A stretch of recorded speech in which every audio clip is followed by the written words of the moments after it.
చరయ్య గారికి పాస్బుక్ ని అందిస్తున్నటువంటి ఈ శుభ తరుణం మీ అందరి కరతాళ ధ్వనుల మధ్య గౌరవ ముఖ్యమంత్రి వర్యులు వారికి ప్రత్యేకమైనటువంటి ధన్యవాదాలు తెలియజేద్దాం. Thank you sir, thank you very much.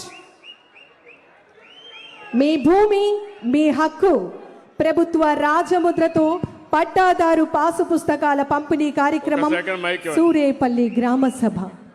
ఆయనకి ఏమన్నా నాంచారే మైక్ ఇవ్వండి, ఒక నిమిషం మాట్లాడండి.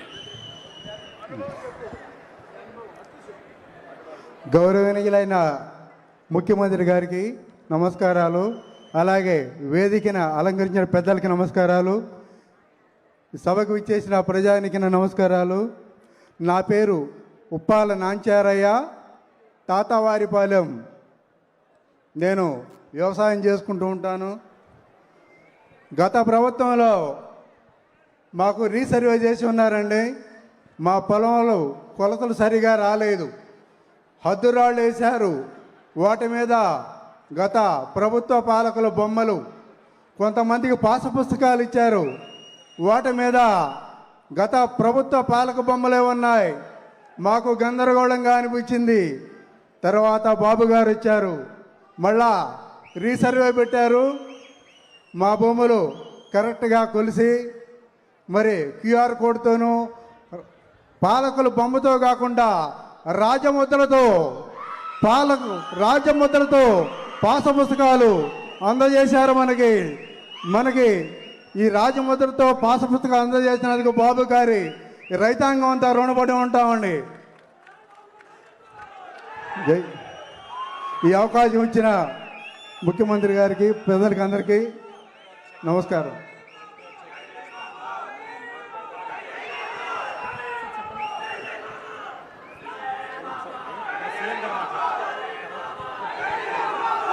భూమి అంటే రైతు ప్రాణం, భూమి అంటే రైతన్న జీవితం. మీ భూమికి చట్టబద్ధమైన భరోసా అందించే ఈ మహత్తర కార్యక్రమం, ఈ సంకల్పానికి శ్రీకారం చుట్టిన దూరదృష్టి గల నాయకులు, ప్రజల నమ్మకాన్ని ప్రతిరూపం, మన ఆంధ్రప్రదేశ్ అమరావతి గర్వకారణం మన గౌరవ ముఖ్యమంత్రి వర్యులు గౌరవనీయులు శ్రీ నారా చంద్రబాబు నాయుడు గారు. రైతు చెమట చుక్క విలువ తెలిసిన నాయకత్వం, రైతన్న కుటుంబంలో ఆనందం నింపే సుపరిపాలన. ఈ పట్టాదారు పాసు పుస్తకం కేవలం ఒక పత్రం కాదు, రైతు ఆత్మ గౌరవం. గౌరవ ముఖ్యమంత్రి వర్యులు వారి ప్రసంగం.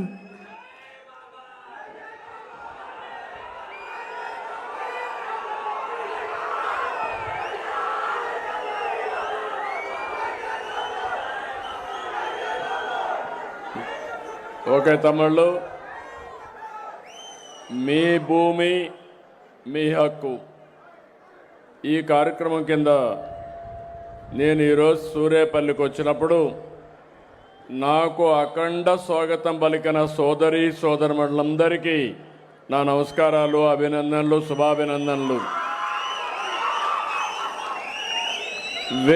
వేదికపై ఉండే పెద్దలకి, మా తెలుగింటి ఆడపడుచులకి అందరికి కూడా మరొక్కసారి అభినందనలు.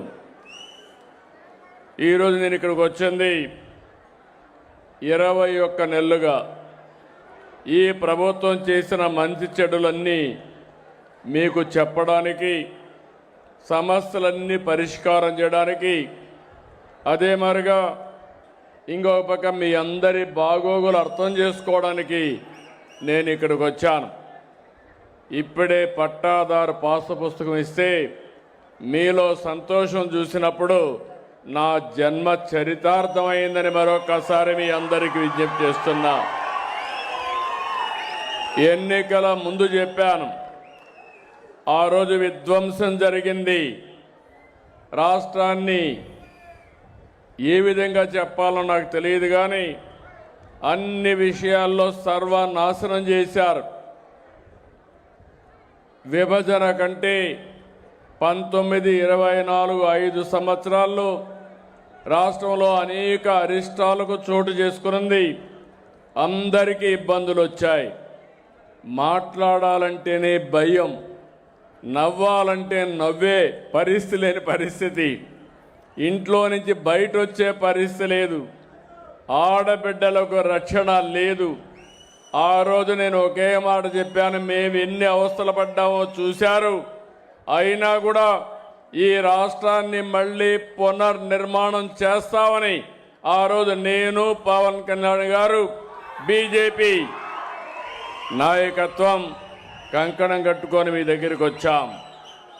ఆ రోజే చెప్పాను, రాష్ట్రంలో అందరి సంక్షేమం, అన్ని ప్రాంతాల అభివృద్ధి, అన్నింటా సుపరిపాలన అందిస్తామని ఎన్నికల్లో చెప్పాను. దానికి కట్టుబడి పనిచేస్తున్నాం. నేను అడుగుతున్నా, ఈ 21 నెలల్లో ప్రభుత్వం బాగా పనిచేస్తుందంటే చేయి పైకెత్తి హర్షాన్ని, ఆమోదాన్ని తెలియజేయాల్సిన అవసరం ఉంది.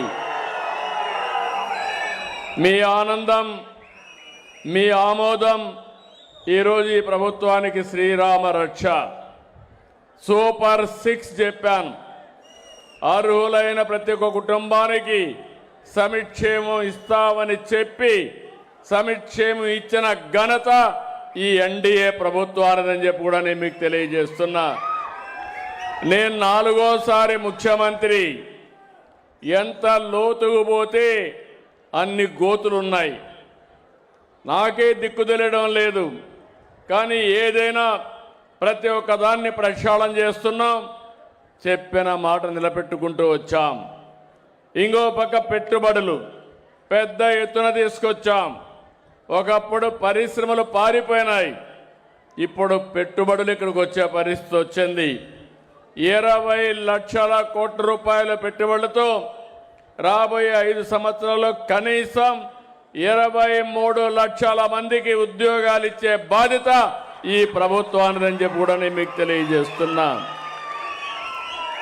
ఎన్నికల్లో చెప్పిన పనులు కానీ అదే మరి చెప్పని పనులు కూడా చేస్తూ మనం ముందుకు పోతున్నాం. ప్రజాప్రభుత్వం అందిస్తున్న సంక్షేమానికి తిరుగు లేదు, అభివృద్ధిలో ఎదురు లేదు. దీనితో పాటు ఒక సుపరిపాలన ఇవ్వాలనే ఆలోచనతో, ఒక లక్ష్యంతో, ఒక సంకల్పంతో ముందుకు పోతున్నాం. చాలా వ్యవస్థలు ఎక్కడికక్కడ విధ్వంసం అయిపోయినాయి, గాడి తప్పాయి. ఘాట్లో పెడుతున్నాం, అనునిత్యం సంస్కరణ తీసుకొస్తున్నాం. పారదర్శక పాలనకు నాంది పలికాం. ఇంకో పక్క ఈరోజు రెవెన్యూ డిపార్ట్మెంట్ ఉంది. ఒక వ్యక్తి చేసిన పని నాకు 3 సంవత్సరాలు అవుతా ఉంది. ఒక డిపార్ట్మెంట్ పైన ప్రత్యేకమైన శ్రద్ధ పెట్టి దీన్ని అర్థం చేసుకుని, భూమి అనేది మనందరికీ చాలా జటిలమైన సమస్య. అందుకని ప్రజల ఆస్తులకు భద్రత, ప్రజల జీవితాలకు భరోసా ఇవ్వాలనే ఉద్దేశంతో ఒక ముఖ్యమంత్రిగా ప్రతి నెల 9వ తారీఖు రాష్ట్రంలో ఒక ప్రాంతానికి వచ్చి స్వయంగా పట్టాదారు పాస్ పుస్తకాలు ఇవ్వడానికి నేనే నాయకత్వాన్ని వహించానంటే మీరందరూ అర్థం చేసుకోవాల్సిన అవసరం ఉంది. భూమి అనేది ఒక ఆస్తి మాత్రమే కాదు, ప్రతి ఒక్కరికి జీవనాధారం, భద్రత, గౌరవం. గత ప్రభుత్వంలో మీ భూమిపైన కన్నేశారు, మిమ్మల్ని ఎక్కడికక్కడ కట్టడి చేయాలని ఆలోచించారు, బ్లాక్మెయిల్ చేయాలని ఆలోచించారు. దానిపైనే మీ ఆస్తులపైన పడ్డారు, కబ్జాలు చేశారు, రికార్డులు తారుమారు చేశారు, భయంకరమైన వాతావరణాన్ని క్రియేట్ చేసి ప్రతి గ్రామంలో, ప్రతి ఇంటిలో భూ వివాదాలకు తెరలేపారు. మీ పట్టాదారు పాస్ పుస్తకం పైన ఆనాటి ఏమనాలనో తను నాకు అర్థం కాదు, ఏ పేరు పెట్టి పిలవాలో నాకైతే అర్థం కాదు. ఆయన ఫోటో వేసుకున్నాడు, నిద్ర లేచి రోజంతా ఆయన ఫోటో మీరు చూడాలి. ఆస్తి మీది, ఫోటో అయింది. ఇంకో పక్క మీరు ఒకసారి చూస్తే ఆ రోజు మీ పొలం చుట్టూ సరిహద్దులు, సర్వే రాళ్లపైన ఆయన బొమ్మ చిక్కించుకున్నాడు. 100,000 కోట్ల రూపాయలు ఖర్చు పెట్టాడు. అంటే ఇలాంటి వాళ్ళని నేను ఎప్పుడూ చూడలా. ఎందుకంటే మనం గుర్తుపెట్టుకోవాలి, పాలకులనే వ్యక్తులు ఎప్పుడన్నా అవకాశం వస్తే ఒక మంచి పని చేయాలి తప్ప ఇలాంటి పనికిమాలను చేసే పరిస్థితికి వచ్చారు. వాళ్ళు పోయారు. వాళ్ళు చేసిన పాపాలు అక్రమాలు మిగిలే ఉన్నాయి, వెంటాడుతున్నాయి. నేను మొట్టమొదటిసారిగా 94లో రెవెన్యూ మినిస్టర్ అయ్యాను. నాకు ఆ అనుభవం ఉంది. తర్వాత ముఖ్యమంత్రి అయ్యాను. భూములపైన టెక్నాలజీ ఉపయోగించి అనేక విధాలుగా ముందుకు పోయాం. కానీ 1924లో జరిగిన పనులు చూస్తే నాకే అర్థం కాలేదు. ఎందుకంటే అన్ని భూములు తారుమారైనాయి. దానివల్ల మీలో భూ వివాదాలు వచ్చాయి. భూమి అనే సెంటిమెంట్, అధికార యంత్రాంగం సరిగా పనిచేయకపోతే మీలో ఇంకా విభేదాలు వచ్చి ఎక్కడికక్కడ భేదాభిప్రాయాలు వచ్చే పరిస్థితి వస్తుంది. నేను ఆఫీస్కి వెళ్ళాను. ముఖ్యమంత్రిగా మొట్టమొదటిసారిగా వస్తూ ఉంటే ఎవరంటే వాళ్ళు ఆవేశంతో, బాధలతో, ఫ్రస్ట్రేషన్తో అర్జీలు ఇచ్చేవాళ్ళు. ఆ అర్జీలన్నీ చూశాను. 90% రెవెన్యూ డిపార్ట్మెంట్ అర్జీలే. ఆ అర్జీల నుంచి పోలీసులు అంటే మళ్ళా లీగల్ కేసులు ఇలాంటి చాలా జరిగాయి. అందుకే ఒకే నిర్ణయం చేశాను. ఎట్టి పరిస్థితుల్లో శాశ్వతంగా భూ సమస్యలు పరిష్కారం చేసి మీకు భూ హక్కు ఇచ్చే బాధ్యత నేను తీసుకోవాలని చెప్పి ఒక నిర్ణయం చేశాను, ఒక సంకల్పం చేశాం.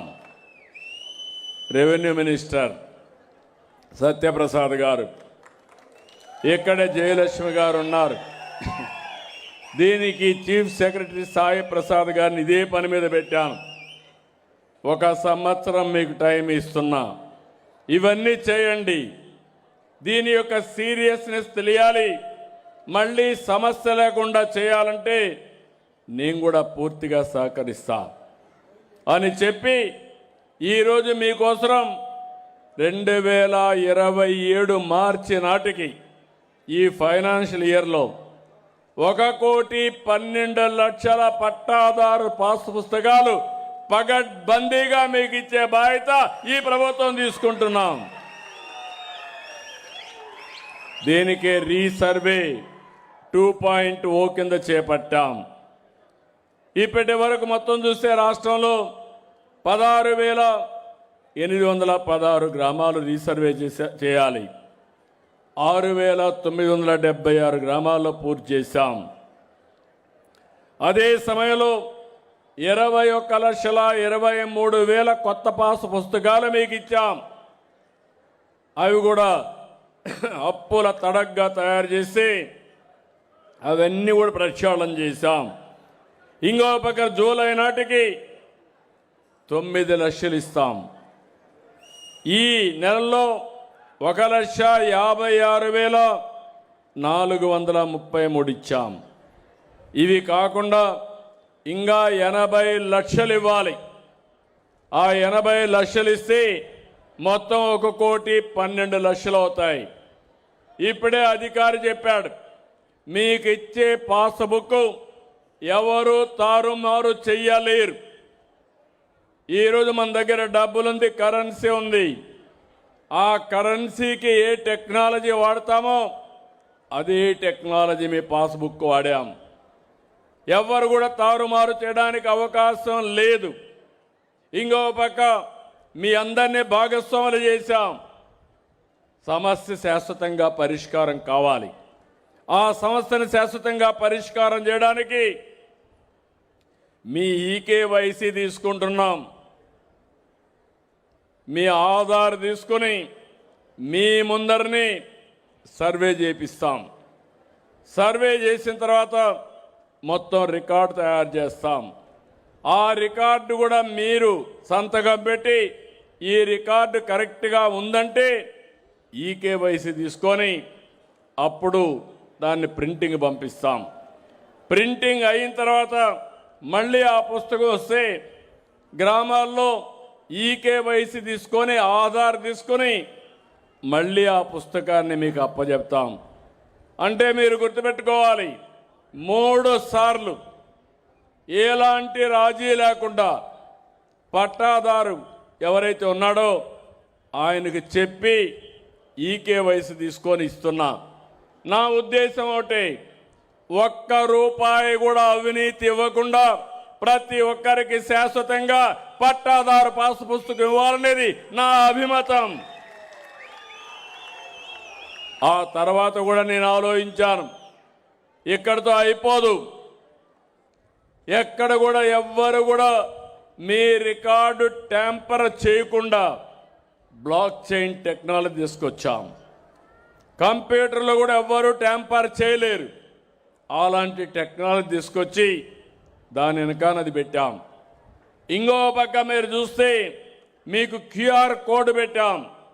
మీ పట్టాదారు పాస్ పుస్తకంలో మీకు 10 దిక్కళ్ళ భూములుంటే 10 దిక్కళ్ళ ఉండే భూమిని ఎప్పటికప్పుడు చెక్ చేసుకోవడానికి క్యూఆర్ కోడ్ ఇచ్చాం. ఇవన్నీ కూడా ఆధార్ పెట్టి చేశాం. ఇంకో పక్క ఎప్పుడైనా మీరు బయట ఉండి మీ భూమి ఎవడైనా కొట్టేస్తారనుకుంటే అలాంటివన్నీ డిజిటల్లో లాక్ చేసుకోవడానికి ఫెసిలిటీ ఇచ్చాం. ఒక్కసారి మీరు చెప్పి నా భూమి ఎవడు రిజిస్ట్రేషన్ చేసుకోవడానికి లేదు, కొంతమంది కావాలని చనిపోయారని లేకుంటే ఏదో ఒకటి పెట్టి చేసేస్తున్నారు, అలాంటప్పుడు రికార్డులన్నీ లాక్ చేసుకునే ఫెసిలిటీ ఇచ్చాం.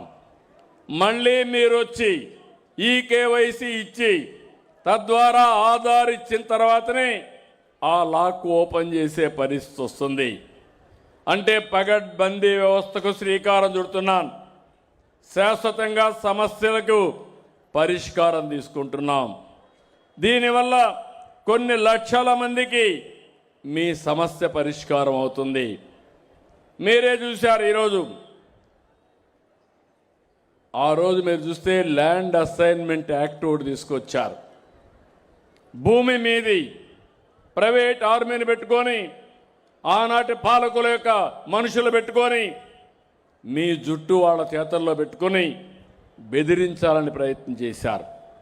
నేను వస్తానే ఒకటే చెప్పాను, ఏదైతే ల్యాండ్ సీలింగ్ యాక్ట్ని నేను ముఖ్యమంత్రి అయిన వెంటనే రద్దు చేశామంటే అది మాకు మీ మీద ఉండే అభిమానం అని చెప్పి కూడా నేను మీకు తెలియజేస్తున్నా. ఇంకో పక్కన మీ అందరికి హామీ ఇస్తున్నాను, విలేజ్ లెవెల్లో సర్వీస్ ఇనాములు ఉన్నాయి. ఇందులో మీరు చూస్తే ఈరోజు 22A నుంచి 1,37,000 ఎకరాలు పెట్టారు.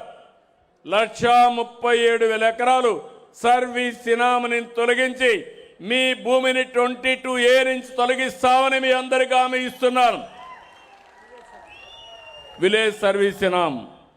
ఇంకో పక్కన మరో 1,00,000 ఎకరాలకు విముక్తి కల్పించాలని 2019లో ఒక ఆర్డినెన్స్ తీసుకొచ్చి కేంద్రానికి పంపించాం. ఆర్డినెన్స్ వచ్చింది, కావాలని వీళ్ళు ల్యాబ్స్ చేశారు. ఇప్పుడు మళ్ళీ పంపించి అది కూడా తీసుకొచ్చి మీకందరికీ ఆ ఫెసిలిటీ కూడా ఇస్తా. ఇప్పుడు గ్రామాల్లో ఉన్నాయి. 2016 కంటే ముందు 75 లక్షల మంది కుటుంబాలకి అప్పటికే పట్టా ఇచ్చాం. 2016 కట్ ఆఫ్ డేట్ పెట్టుకొని మొత్తం 75 లక్షల మందికి మీరు రిజిస్ట్రేషన్ చేసుకునే హక్కు, ఆ భూమి మీ పేరుతో ఇచ్చే బాధ్యత మేము తీసుకుంటాం. అన్నీ మీ ఇంటి పట్టాలు. ఇంటి పట్టాలు చూస్తే మీరు దాని మీద రిజిస్ట్రేషన్ చేసుకోవచ్చు, అమ్మాలంటే అమ్ముకోవచ్చు, గిఫ్ట్ డీడ్ కావాలంటే ఇచ్చుకోవచ్చు. మీ ఇంటి జాగా మీ హక్కు, మీ ఇంటి జాగా మీరు అనుభవించేట్టుగా ఒక కార్యక్రమం తీసుకొస్తామని చెప్పి కూడా నేను మీకు తెలియజేస్తున్నా. ఈరోజు మొత్తం 22A ఉంది. కావాలని ఇవన్నీ కూడా పెట్టారు. దీంట్లో 14 లక్షల ఎకరాలు పట్టా భూములు తప్పుగా పెట్టి 22Aలో పెడితే గుర్తించాం. ఇందులో కూడా అడ్మినిస్ట్రేషన్ వికేంద్రీకరణ ఇచ్చాం, తహసీల్దార్కి అధికారం ఇచ్చాం, ఆర్డీఓకి అధికారం ఇచ్చాం. ఒకప్పుడు ఆర్డీఓ జేసీ ఉంటే సమస్యలు పరిష్కారం కాకుండా చాలా ఇబ్బందులు వచ్చాయి. ఎక్కడన్నా వెబ్ ల్యాండ్లో తప్పులుంటే సోమోటోగా ఆర్డీఓలు తహసీల్దార్లు పరిష్కారం చేస్తారు. 13.59 లక్షల ఎకరాల భూమి ఫ్రీ హోల్డ్ కింద ఉంటే అందులో మొత్తం వెరిఫై చేసి 9,25,000 ఎకరాలు యజమాని హక్కులు కల్పిస్తున్నాం. ఏవైతే ఇంత మునుపు చేసినటువంటి వెరిఫికేషన్ అయ్యింది, కొన్ని తప్పులున్నాయి, అవన్నీ కరెక్ట్ చేసి మీకు ఇస్తున్నాం. ఇంకో పక్క భూ వినియోగ మార్పులు కానీ మిస్సింగ్ సర్వే నెంబర్లో ఉంటే గ్రామంలో పోయి సచివాలయంలోనే మీరు చేసుకునే పరిస్థితులు వస్తాయి. ఇంకో పక్క మ్యుటేషన్ కూడా మార్పులు చేర్పులుంటే అవన్నీ కూడా మ్యుటేషన్ చేసుకోవాలంటే అవన్నీ కూడా ఇప్పటికీ 9 లక్షలు చేశాం. సేల్ కానీ గిఫ్ట్ కానీ అదే మరి పార్టిషన్ డీడ్స్ కానీ 100% ఆటో మ్యుటేషన్ తీసుకొస్తాం. పట్టణ ప్రాంతాల్లో ఉండే ఆస్తులు కూడా ఆటో మ్యుటేషన్ తీసుకొస్తాం. నేను ఇక్కడుండే రెవెన్యూ డిపార్ట్మెంట్కి ఒకటే ఆదేశాలు ఇస్తున్నా, ఏ రైతు కూడా మీ దగ్గర రావాల్సిన అవసరం లేదు. ఒకసారి ఆ ఆస్తి అమ్మితే పట్టాదారు పాసు పుస్తకం అతనికి వెళ్ళాలి. మీ చుట్టూ తిరగాల్సిన అవసరం లేదు. ఇంకో పక్క రెవెన్యూలో కూడా సంస్కరణ తీసుకొస్తాం. రిజిస్ట్రేషన్లో కూడా మీరు రిజిస్ట్రేషన్కి పోయి రోజుల తరబడి ఉండి అక్కడ డాక్యుమెంటరీ రైటర్ దగ్గర నుంచి ప్రతి ఒక్కరికి డబ్బులు ఇచ్చి లేనిపోని సమస్యలు వస్తున్నాయి. ఆటోమేటిక్గా ఇమ్మీడియట్గా మీ రిజిస్ట్రేషన్ చేసే పరిస్థితి కూడా తీసుకొస్తాం. వారసత్వంగా భూములు వస్తున్నాయి. 10 లక్షల రూపాయలు తక్కువ ఉంటే విలువ ఉంటే దానికి 100 రూపాయలు, 10 లక్షల కంటే పైబడి ఉంటే 1000 రూపాయలతో మీరు రిజిస్ట్రేషన్ చేసుకునే అవకాశం ఇస్తాం. చాలామంది వారసత్వ భూములుంటే మీరు సరిగా చేసుకోవడం లేదు, దానివల్ల కూడా ఇబ్బందులు వస్తున్నాయి. అవన్నీ కూడా పూర్తి చేస్తాం. ఈ సందర్భంగా ఒక్క మాట మిమ్మల్ని అందరినీ కోరుతున్నా, మీలో కూడా ఒక ఆలోచన రావాలి. అన్నదమ్ముళ్ళ మధ్య ఆస్తి తగాదాలు అంటే మీకందరికి కూడా అలాంటి వ్యక్తి మనకు ఆదర్శం. అన్నదమ్ములు కానీ కుటుంబ సభ్యులు కానీ భేదాభిప్రాయాలు లేకుండా నేను చాలాసార్లు చూశాను. గట్ల దగ్గర 1 సెంటుకు కొట్లాడుకొని పోలీస్ స్టేషన్కి పోయి కోర్టు చుట్టూరు తిరుగుతూ ఆ ఇంటి కాకి ఈ ఇంటి పైన వాలడానికి లేదని లేనిపోని గొడవలు పడతా ఉంటారు. అలాంటి కక్షలు మనకొద్దు. గౌరవంగా బతుకుదాం. పోలీస్ స్టేషన్ పోతే ఏమవుతుందో మీకు తెలుసు. నేను ఎంత మా పోలీసులు మంచోళ్ళన్నా పోలీస్ స్టేషన్కి పోతే అక్కడి నుంచి సమస్యలే. నేను ఎంత టెక్నాలజీ వాడినా మా రెవెన్యూ కూడా అక్కడక్కడ అందరూ 90% మంచోళ్ళు ఉన్నా ఆ 10%తోనే సమస్య. వాళ్ళకు నాకు పెద్ద కంట్రోల్ చేయాలంటే నేను స్పెషల్గా టెక్నాలజీని వాడే పరిస్థితి వస్తున్న. మనుషులు మారిపోయారు. ఒకప్పుడు విలువలు ఉన్నాయి, అవి కూడా మాట్లాడతా. ఎందుకంటే ఇలాంటి చూస్తే చాలా బాధేస్తుంది. అందుకే కలెక్టర్గా విజ్ఞప్తి చెప్తున్నాను, విభేదాలుండే గ్రామాలు ఐడెంటిఫై చేయండి. 4 విజిట్స్ అనే ఒక కార్యక్రమం పెట్టారు నెల్లూరులో, చాలా సక్సెస్ అవుతా ఉంది. ఫస్ట్ విజిట్ పోయి వాళ్ళని అర్థం చేసుకోవడం, హితవు పలకడం, రెండోసారి మూడోసారి వెళ్ళడం, ఆ ఊరిలో ఉండే పెద్దలను కూడా కూర్చొని పెట్టడం, 4వసారి వరకు చేయగలిగితే 180 సమస్యలు పరిష్కారం అయిపోతున్నాయి. ఎగో ప్రాబ్లమ్స్ వద్దు మనందరికీ, ఎక్కడికక్కడ పట్టుదల వద్దు, బాగుపడే ఆలోచనలు చేద్దాం. అందుకే అందరినీ కోరుతున్నాను, మీరందరూ కూడా చేయాల్సింది ఎట్టి పరిస్థితుల్లో భూ వివాదాలకు స్వస్తి పలకదాం. నేను చేయాల్సింది నేను చేస్తా, మీరు సహకరించవలసింది సహకరిస్తే శాశ్వత పరిష్కారం చేస్తామని చెప్పి కూడా నేను మీకు తెలియజేస్తున్నా. ఇప్పుడే కలెక్టర్ నాకు హామీ ఇచ్చాడు. జిల్లా మొత్తం 22A కిందుండే భూములన్నీ వెరిఫై చేసి 5 వారాల్లో ఈ జిల్లా 22A లేని జిల్లాగా తయారు చేసే బాధ్యత జిల్లా కలెక్టర్ గారు తీసుకున్నారు. ఇది మొట్టమొదటి జిల్లా అవుతుంది. నేను అభినందిస్తున్నా. అది అయిన తర్వాత నేను సర్వే చేసి మీకు అందరికీ పట్టాలు ఇస్తా. అది అయిన తర్వాత మీలో మార్పు రావాలి. అదే మార్పు గొడవలు లేనటువంటి జిల్లాగా తయారు చేసే బాధ్యత మీ అందరిది అని చెప్పి నేను మీకు తెలియజేస్తున్నా. మీకు ఫ్రీగా ఉంటే కొట్లాడుకోకుండా ఇక్కడే నేను ఒకటే మీ అందరికీ హామీ ఇస్తున్నాను. టూరిజం పైన ఎక్కువ ఫోకస్ చేస్తున్నా. Eco tourism, temple tourism, beach టూరిజానికి పోతున్నాం. ఈరోజు నేను సూర్యలంక బీచ్ చూస్తున్నాను. ఆంధ్రప్రదేశ్లోనే కాదు, దేశంలోనే one of the best beach మన బాపట్ల దగ్గర ఉంది. అందరూ గోవాకి వెళ్తున్నారు. రేపు మొత్తం ప్రపంచం అంతా సూర్యలంకకు వస్తుందని మరొక్కసారి మీ అందరికీ విజ్ఞప్తి చేస్తున్నా. క్లీన్ బీచ్ కూడా, సుందరమైన బీచ్. నేను ఎప్పుడో సమైక్య ఆంధ్రప్రదేశ్లో ముఖ్యమంత్రి నాడు ఫుడ్ ఫార్ వర్క్ కింద తీసుకొచ్చి మ్యాంగ్రోవ్ చెట్లేసి మొన్న ఆ ఫోటో చూపిస్తే ఆ ఫోటో చూస్తే నాకు ఎంత ఆనందం అయిందంటే ఇది మన సూర్యలంకలో ఉందా, ఎక్కడుందా అని నేనే ఆలోచించే పరిస్థితి వచ్చాను. అలాంటి బ్యూటిఫికేషన్ ఇక్కడ ఉంది. సూర్యలంక బీచ్ని అభివృద్ధి చేస్తాం. ఇంకో పక్క మీ అందరికీ చెప్తాను, దీనివల్ల ఈ ప్రాంతంలో వ్యవసాయమే కాకుండా టూరిజం అభివృద్ధి అవుతుంది. హోటల్స్ వస్తాయి. అదే మరిగా పర్యాటకులు వస్తారు. దీనివల్ల ఉద్యోగాలు ఎక్కువ వస్తాయి, ఆదాయం పెరిగే పరిస్థితి వస్తుంది. దీన్ని కూడా తీసుకొస్తాం.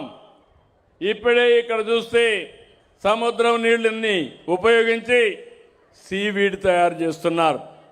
ఇప్పుడే కలెక్టర్ గారు చూపించారు. ఈ seaweed one of the best seaweed వస్తుందంటే భూమిలో వచ్చే ఆదాయమే కాకుండా సముద్రపు నీరు కూడా ఉపయోగించుకుంటే సీవీడ్ డెవలప్ చేసి అదనపు ఆదాయం వచ్చే పరిస్థితి వస్తుంది. నా ఆలోచన ఎంత సమయమైనా మీ అందరికీ ఏం చేయాలి, ఏం చేస్తే మీ ఆదాయం పెరుగుతుంది, ఏం చేస్తే మీ జీవన ప్రమాణాలు పెరుగుతాయని నేను ఆలోచిస్తున్నాను. అందుకే మళ్ళీ చెప్తున్నా, ఈ సముద్రం దానిపైన ఆధారపడిన వారి యొక్క సొంతం. మత్స్యకారులు ఉన్నారు, ఎన్నో సంవత్సరాలుగా సముద్రం పైన ఆధారపడ్డారు. వేటే వాళ్ళ యొక్క ప్రధాన జీవనోపాధి. ఇప్పుడు తమిళనాడు నుంచి కొంతమంది ఇక్కడికి వచ్చే పరిస్థితికి వస్తున్నారు. నేను ఒకటే వాళ్ళకి చెప్తున్నాను, అధికార యంత్రాంగానికి కూడా చెప్తున్నాను, బయట ప్రాంతం నుంచి ఎవరు వచ్చినా ఎట్టి పరిస్థితులు ఉపేక్షించాం, అలో చేయమని మరొక్కసారి వాళ్ళందరికీ హెచ్చరిస్తున్నా. No tolerance, zero tolerance on that. మంత్రులు, ఎమ్మెల్యేలు, ఎంపీలు, ప్రజాప్రతినిధులు మీరు కూడా జాగ్రత్తగా ఉండాలి. మన వాళ్ళకి ఎవరికి కూడా జీవనోపాధికి నష్టం జరగడానికి వీలు లేదు. నేను ఒక పక్క సముద్రంలో ఉండే సంపదే కాకుండా సముద్రం పైన ఆధారపడి సీవీడ్ కూడా ఉపయోగించుకొని టెక్నాలజీ ఉపయోగించుకొని ఇంకా అదనపు ఆదాయం చేయాలి.